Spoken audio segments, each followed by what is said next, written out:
Good morning. Welcome to Conversations Here and Now. My name is Naresh, and today I'm going to talk about a subject that affects us all: driving in the GTA, Toronto and surrounding areas. We all have to do it because we all have to go from point A to point B, and the distances are too great sometimes. And a lot of us don't want to take transit or can't take transit because of different municipalities that are involved. So we end up driving. But Toronto drivers are often cited for several poor driving habits, with distracted driving, speeding, and aggressive driving being among the most common. Specifically, distracted driving, often involving cell phone use, has surpassed impaired driving as a leading cause of accidents. And other significant issues include aggressive maneuvers like unsafe lane changes and failing to yield, as well as, we all know about this one, disregard for traffic signals and lights. So let's talk about this a little bit, okay? Because this affects us all, right? So, we all want to leave our home, we all want to get to our destinations in a timely manner. But there's people who have to get there like yesterday. And a lot of it is because they fail to give themselves enough time when they leave home to arrive at their destination. Right? Everybody has cell phones now, and that can tell you exactly how long it's going to take to get to your wherever you're going, to your destination. So you should be able to give yourself an extra 10-15 minutes. So you arrive on time, get to your destination. But people don't do that. They leave 10 minutes late. So what happens when these people are running behind? That's when you end up getting aggressive driving. So some of the issues that are big issues are distracted driving. For example, cell phone use, right? We've seen everybody use their cell phone when they drive. It's just, everybody's so hooked on their cell phones, they can't drive without looking at their cell phone. Every time an Instagram post, every time a text comes, a WhatsApp comes, a message comes, people have to look at it when they're driving.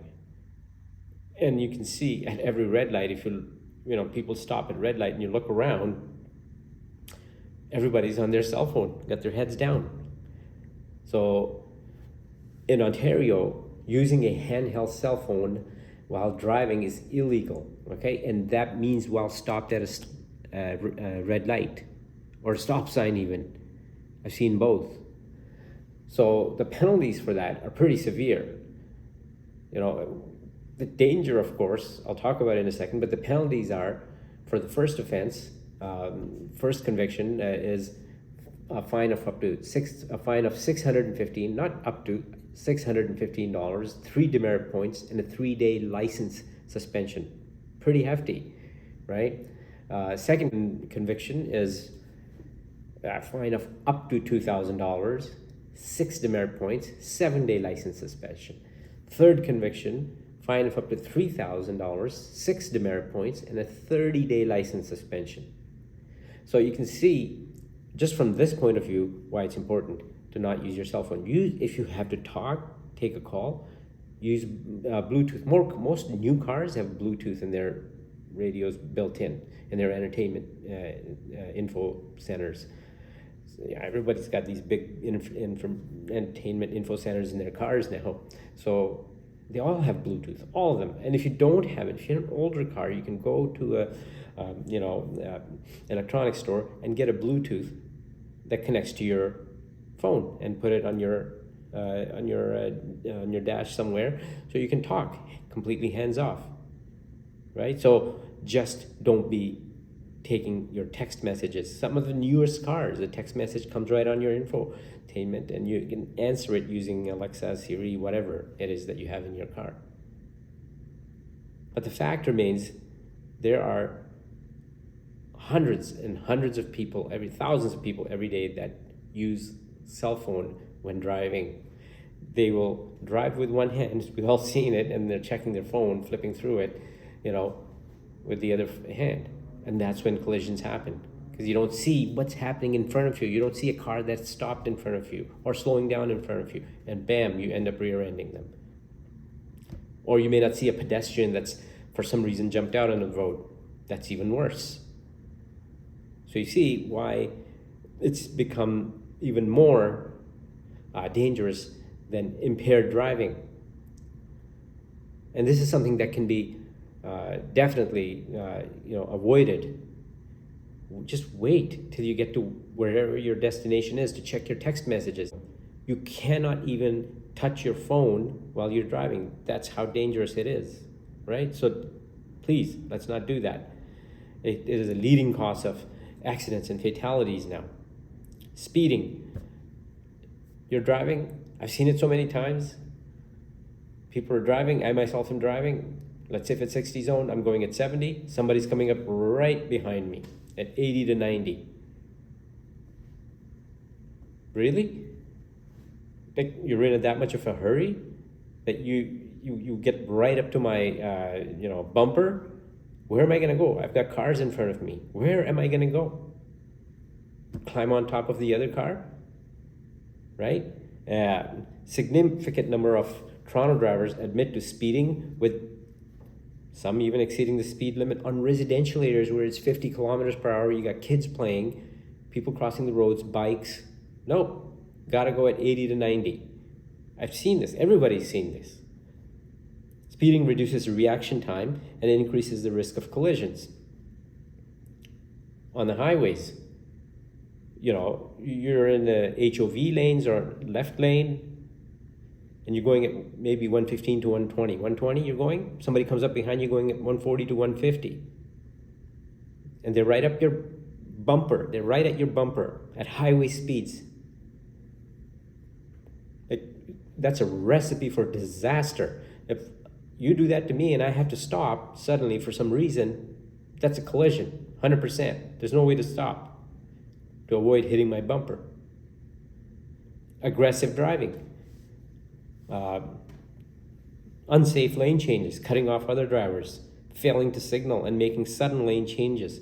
So if I'm driving wherever it may be, these people will come up again, they'll come up right to your bumper, then because I'm not gonna go any faster, so they go around you, and then they cut in front of you in such a dangerous manner that they clip your front.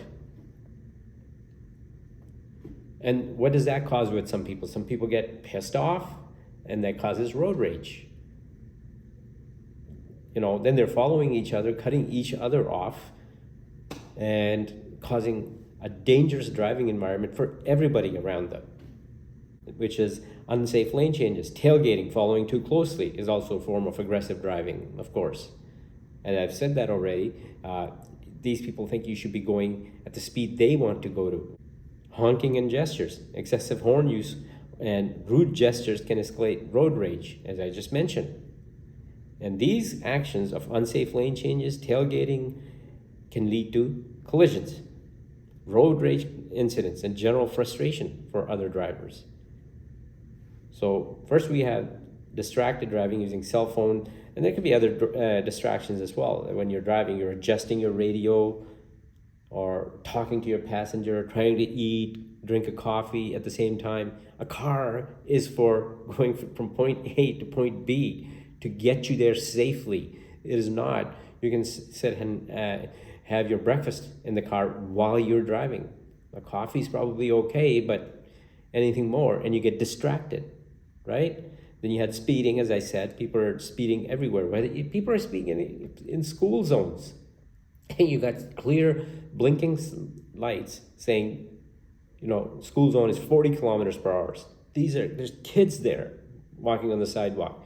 And of course, the next one is, so we got distracted driving, speeding, and aggressive driving. Next one is disregarding traffic laws, running red lights and stop signs.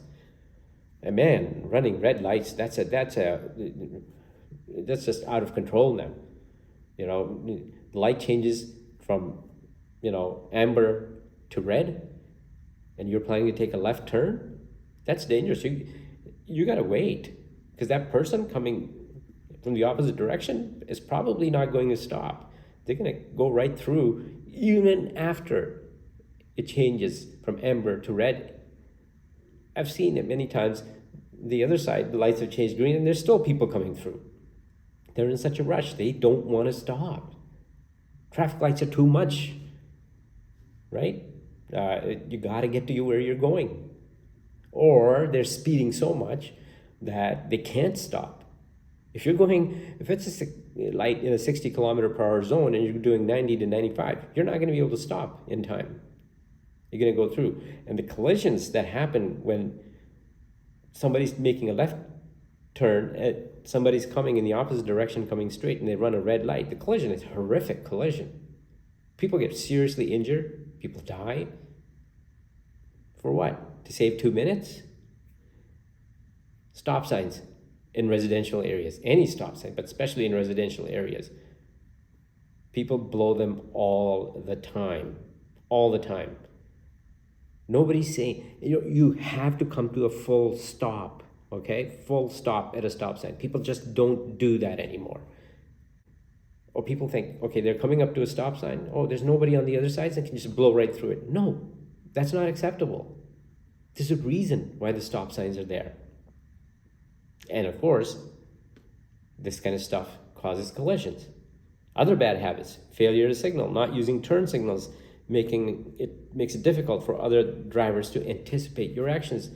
If you don't use your turn signals, I have no idea if you're going to turn right in front of me. You come up to a right turn, all of a sudden you hit your brakes and you turn, and I'm behind you.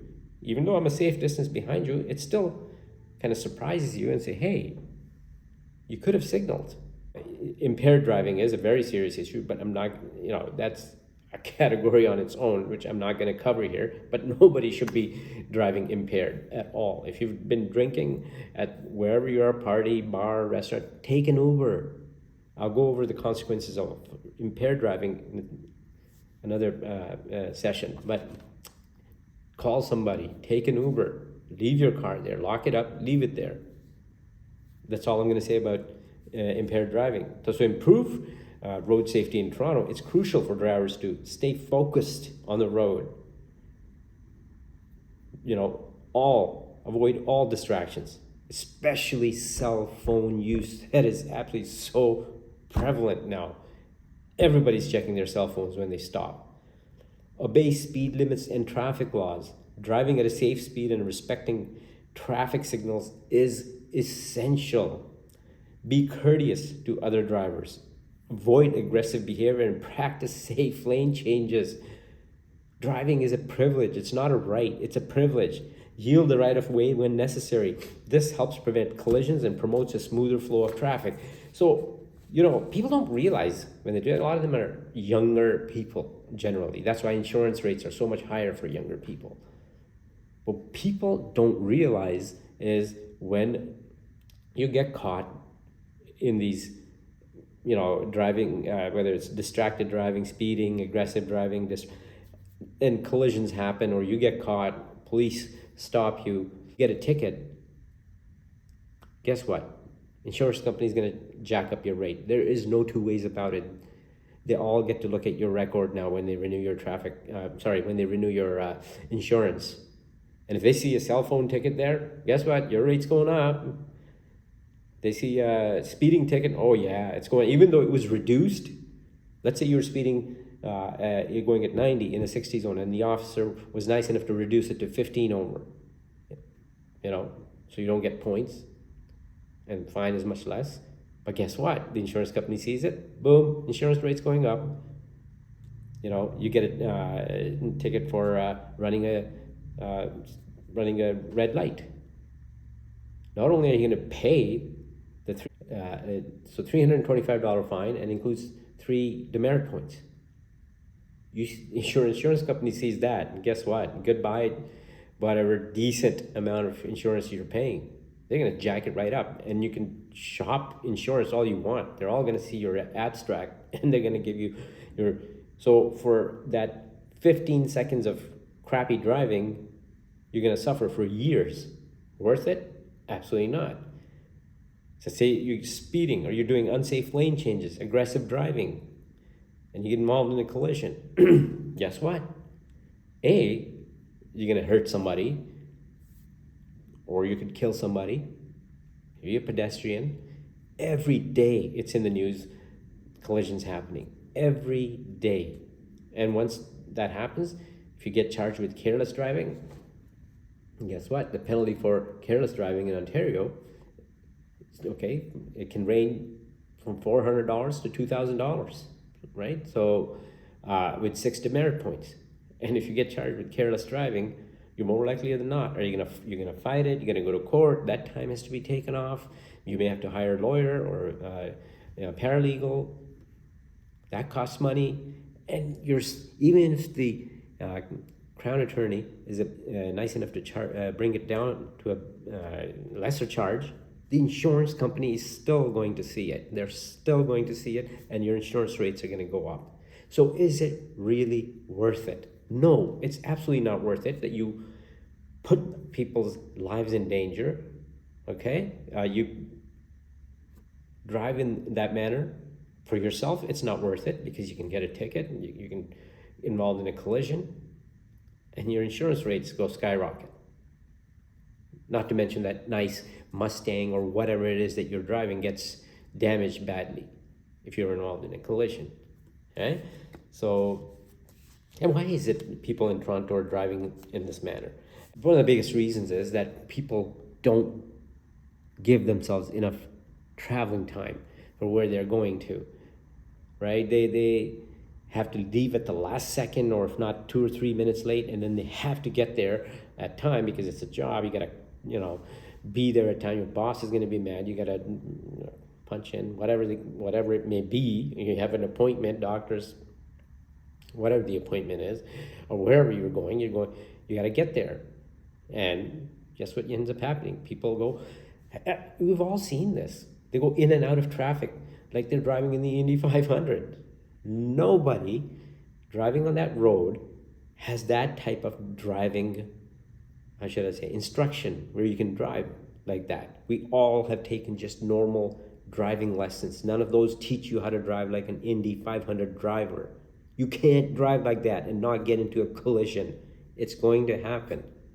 If not today, then tomorrow. If not tomorrow, then day after. Somewhere along the line, it's going to happen, right? So if you give yourself 15 extra minutes, even 10 extra minutes, you will get there on time. And you know what? All that going in and out of lanes, running red lights, that only makes about a 2-minute difference. If that, minute 30, it doesn't make a big difference because next light, it'll be a red light and you'll have to stop. So doesn't make sense to do it and endanger so much stuff. So the reasons are, again, there's many reasons for people get frustrated driving in Toronto, and it's understandable. Traffic congestion. Traffic is known to be Toronto is known for its significant traffic congestion, with drivers often spending hours stuck in traffic, which can be a major source of stress and frustration. Going to work, coming home from work on the highways, we all know things.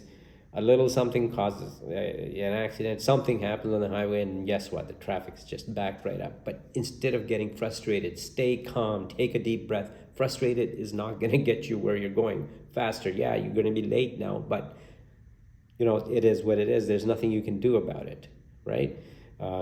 Using your hands free, yes, you can call wherever you're attempting to get and say, hey, I'm going to be a little bit late, using your hands free phone. Otherwise, just take a deep breath and keep going. So the other one is, that's traffic congestion that causes frustration. It happens, you know what, no matter what, where you go in Toronto, GTA, there's a congestion, no matter where you go. What causes that congestion? Construction is a big one, right? There's just so many cars on the road now, right? So when there's ongoing construction projects, especially on Gardner Expressway, 401, 403, QEW, whatever, right? Doesn't matter. There's construction projects everywhere. They block off a lane, and in the morning, everybody's cursing. A lane is blocked off right in the morning or going home. right? What are you going to do? Yes, you're going to run behind. Stay calm. You cut in and out isn't going to do anything. It doesn't achieve anything other than the fact that you may get into a collision, and that opens up a box of hell. It's as simple as that. Aggressive driving, of course, is that people are just, when you're driving and somebody else is aggressive driving around you, that causes stress. And some people, it causes road rage. So, all that slows traffic down. I mean, really? Everybody's trying to get, we all have the same, objective, get from point A to point B on time and safely, right? So cutting people off, cutting in and out of traffic, it doesn't make it easier for anyone. Lack of empathy, a perceived lack of empathy among drivers where some believe they have a greater right to the road. Like really, greater right to the road. Everybody has the same right to driving as everybody else on the road. You don't own the road. Nobody owns the road. Driving is a privilege, not a right. Environmental factors, the overall stress of living and driving in busy urban environments, and everybody in GTA, everything is a busy urban environment, right? Combined with personal issues and anxieties can amplify stress levels while driving. You're behind a 4,000-pound hunk of metal, man. Like, if you drive like shit, you're gonna lose control and you're gonna really seriously hurt yourself in a collision, hurt somebody else, kill a pedestrian, number of pedestrians. So you can't be doing that. You can't. And then the stress levels are really gonna increase if that happens. There are things you can do in order to alleviate that. As I've said, one of the biggest is you can leave on time. And if there's something that's causing a traffic congestion, whether it's construction, whether it's a collision, yes, that's right, another collision because people are rushing, then you just have to bear with it and deal with it. There's nothing you can do about it, because to do other things, aggressive driving, where you're cutting in and out of traffic, going through red lights, blowing through stop signs, is going to do something that the result is not going to be good for you. Okay? And once that happens, that stays on your record for a long time, and you lose thousands of dollars when your insurance goes up. So it's not worth it. If you're going to be late, as I said, use your hands-free, because of construction. But you might be late one day because of construction, but the next day there's construction there. Leave early, not at the same time. But if you are going to be late, then just call using your hands-free. Hey, Martha, I'm going to be late. Yes, I'm going to be late by 20 minutes. There you go. Now you can relax rather than going in and out of traffic. Oh, and the other thing is, these young guys, we've all been there at one point. I was 20 as well. I'm 61 now, but I was 20. I had a nice car. And you think, oh man, I can go fast. 0 to 100. You want to show off to other drivers. You want to show off, to somebody that's in your car, a passenger, that your car can go 0 to 100 in 6 seconds. But guess what? You don't have the driver's courses to do that kind of driving. You want to do that kind of driving? Go on a track in Ontario, find a track, and yes, there is driving tracks in Ontario. Go there and test your car all you want, but don't do it on the roads. Yes, we all know you have the new Corvettes, you have the Mustangs, you have, whatever, BMW, Audi, they all go fast, Lexus. Yes, they do. But it's not for the road. Everybody has a right to be on that road, leave home, and arrive at their destination safely.